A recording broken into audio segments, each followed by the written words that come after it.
में आपने देखा कि आयु टी से मिलने के लिए उसके क्लासरूम में जाती है। अब आगे क्या होता है जानने के लिए देखते हैं। आयु के पीछे पीछे जेहो और सुगा भी टी के क्लासरूम में जाते हैं, पर जंकुक उनके साथ नहीं जाता। वो वहीं ग्राउंड में खड़ा रहता है और टी की क्लास की ओर देखता रहता है। आयु टी की क्लासरूम में घुस के वहाँ चिल्लाते हुए बोलती है, मेरी जंकुक को किसने थप्पड़ मारा बताओ और मेरे सामने यहाँ आओ अभी। क्लासरूम में सब कोई शांत थे, पर बीच में किसी एक ने टी की ओर उंगली उठाकर कहा, ये है टी जिसने मारा था। आयु गुस्से में टी के पास जाकर उसका हाथ पकड़कर बेंच के ऊपर से खड़ा कर देती है और बोलती है कि तुम्हारी हिम्मत कैसे हुई जंकुक पर हाथ उठाने की। टी अपने मन में सोचती है शायद ये जंकुक की गर्लफ्रेंड है। फिर वो उससे पूछने लगती है, कौन है आप लोग, क्या चाहते हैं और मुझे ऐसा क्यों खड़ा कर दिया? छोड़िए मेरा हाथ, मुझे दर्द हो रहा है। मैं कौन हूँ ये जानना जरूरी नहीं है। तुम्हारी हिम्मत कैसे हुई जंकुक पर हाथ उठाने की? आज तक मैंने उसे थोड़ा सा दुख भी नहीं दिया और तुमने उसे थप्पड़ मार दिया, इतनी हिम्मत। आयु ने जोरदार धक्का मारकर टी को फ्लोर में गिरा दिया। फिर आयु जाकर टी को फ्लोर से उठाती है और उसका हाथ को फिर से पकड़ती है और दबाती रहती है और टी बस इतना ही कहती है, मैंने जानबूझ के कुछ भी नहीं किया है, सच्ची मुच्ची। कॉलेज में न्यू आई हो और तुम्हारी इतनी हिम्मत जंकुक को मारती हो। आज मैं तुम्हारा गाल फोड़ दूंगी मार मार के। आयु टी का हाथ इतना जोर से पकड़ती है कि आयु ने टी की सारी चूड़ियां तोड़ दी थी, जो कि उसमें से कुछ चूड़ियां टूटकर टी के हाथ में घुस गए और टी के हाथ से ब्लड निकलने लगा। ठीक उसी टाइम जंकुक आकर आयु का हाथ पकड़ लेता है और उसे रोकता है। आयु, ये सब तुम क्या कर रही हो? छोड़ो उसका हाथ। जंकुक के कहने पर आयु ने टी का हाथ छोड़ दिया और जैसे ही आयु ने उसका हाथ छोड़ा तो टी वहाँ से हट के साइड में खड़ी हो गई और अपना हाथ छुपाने लगी पीछे की ओर करके, क्योंकि उसके हाथ से खून निकल रहा था। जंकुक ने देखा जमीन पर टी की चूड़ियां टूटकर गिरी है और टी के हाथ से ब्लड निकल रहा है और टी उस हाथ को छुपाकर साइड में खड़ी हुई है। ये सब देखने के बाद जंकुक कुछ देर चुप रहा, फिर आयु को लेकर क्लासरूम से बाहर निकल गया। आज क्लास में जिमिन नहीं आई है, टी अकेले ही बेंच पे बैठी हुई है चुपचाप और रो रही है और मन में बोल रही है, सब मेरी ही गलती है। बिना जानबूझ के अगर मैं थप्पड़ नहीं मारती उन्हें तो आज मेरे साथ ऐसा नहीं होता। सब मेरी ही गलती है।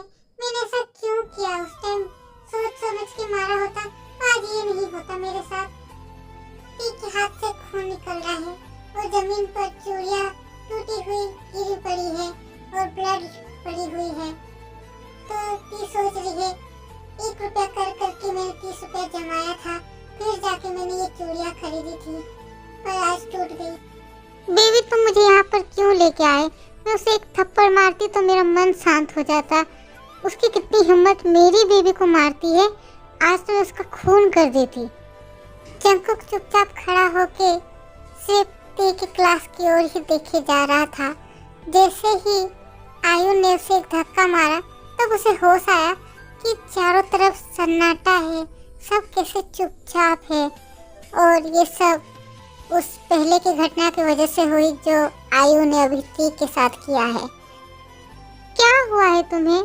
तुम उस लड़की को इतना नॉर्मली ट्रीट क्यों कर रहे हो? तुम अगर नहीं कर सकते तो मुझे बोलो, मैं उसे अच्छा पनिशमेंट दूंगी। लो, तुम रहने दो। मैंने ऑलरेडी उसे पनिशमेंट देना शुरू कर दिया है। मैंने कल ही अपने फ्रेंड्स के साथ मिलकर उसके बॉडी में पानी डाल के उसे भिगा दिया था। अच्छा किया तुमने उसे पानी में भिगा दिया। मैं रहती ना तो उसे तालाब में डुबा के मार देती। पर छोड़ उसकी बातें, मैं तो भूल गई थी। कल तो हमारे कॉलेज की तरफ से हम पिकनिक में जाएंगे ना सर। आयु तो बोल रही थी पर उस तरफ जंकुक का ध्यान ही नहीं था। वो बस टी की क्लास की ओर देख के सोच रहा था और मन में उसको एक तरफ तो टी के लिए गुस्सा भी आ रहा था और एक तरफ उसको बहुत दुख भी हो रहा था टी को रोता हुआ देखकर। ये मुझे क्या हो रहा है?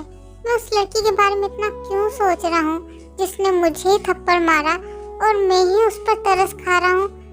मेरा दिमाग खराब हो जाएगा और उसके बारे में सोचूंगा तो। भाई जंकुक, तुझे प्रिंसिपल सर बुला रहे हैं, जा थोड़ा मिल के आ जा। मे आई कमिंग सर? हाँ बेटा जंकुक, आओ आओ, तुम्हें कुछ जरूरी बात बोलनी थी। तुम्हें तो पता है कल हमारे कॉलेज की तरफ से सब बच्चे लोग और टीचर्स पिकनिक के लिए जाएंगे, तो तुम्हें जिम्मेदारी देने के लिए बुलाया है मैंने। जी सर, बोलिए मुझे क्या करना है? ये लो बेटा लिस्ट, तुम फर्स्ट ईयर और सेकेंड ईयर में जाना और ये लिस्ट में जो नाम सब है उन्हें पढ़ के सुनाना और देखना ये सही नाम वगैरह है कि नहीं। ठीक है बेटा? जंकुक लिस्ट अपने हाथ में लेकर अपने मन में बोलने लगा, उफ, ये काम देने के लिए और कोई स्टूडेंट नहीं मिले सर को, मुझे ही मिला ये काम। मैं क्यों करूँ ये काम? ऐसे में भी मेरा मन मिजाज बिल्कुल ठीक नहीं है, दिमाग खराब हुआ पड़ा है और सर को मैं ही मिला ये काम देने के लिए। अब जंकुक प्रिंसिपल के रूम से सीधा फर्स्ट ईयर की क्लास में गया और वहाँ जाके लिस्ट अपने हाथों में पकड़ के बोलने लगा, अटेंशन एवरीवन। जब जंकुक ने देखा कि जंकुक के कहने से पहले ही क्लास के सब बच्चे उसे पहले से ही देख रहे हैं, तो फिर वो सबका नाम लेने लगा। सबका नाम लेते लेते लास्ट में जब जंकुक ने टी का नाम लिया तो टी शॉक्ड होके जंकुक की ओर देखने लगी, क्योंकि टी का ध्यान तो कहीं और ही था उस टाइम। इसलिए वो सोचने लगी कि जंकुक ने मेरा नाम क्यों लिया। टी सोचने लगी कि कॉलेज ट्रिप पे मैं कैसे जा सकती हूँ? उस ट्रिप पे जाने के लिए तो 1500 रुपए लगेंगे और उतने पैसे तो मेरे पास है ही नहीं, मैंने तो पैसे जमा भी नहीं दिए, तो फिर मेरा नाम कैसे आया लिस्ट में? उस क्लास में जंकुक ने लिस्ट देखकर जितनी भी लड़कियों का नाम लिया था वो सारी लड़कियां तो खुशी से बेहोश होने वाली थी कि जियोन जंकुक ने उनका नाम लिया। कॉलेज का सुपर हॉट हैंडसम और रिच बॉय जिसके लिए सब पागल है, उसने हमारा नाम लिया। पर जंकुक तो उधर ध्यान ही नहीं दिया, वो उधर मुड़ के भी नहीं देखा और सीधा क्लासरूम से बाहर निकल गया। वो क्यों देखे किसी को? उसे तो किसी पर कोई इंटरेस्ट ही नहीं है देखने के लिए। जंकुक को तो आयु में भी कोई इंटरेस्ट नहीं है, वो तो आयु है जो इस पर चिपकती रहती है। पर जंकुक को ये सब बिल्कुल भी अच्छा नहीं लगता है। उसे तो एक्चुअली में प्यार और इंटरेस्ट दोनों में ही फर्क पता नहीं है, इसलिए वो इन सब से दूर रहना चाहता है और अपने आप को अलग ही रखता है सब चीज़ों से।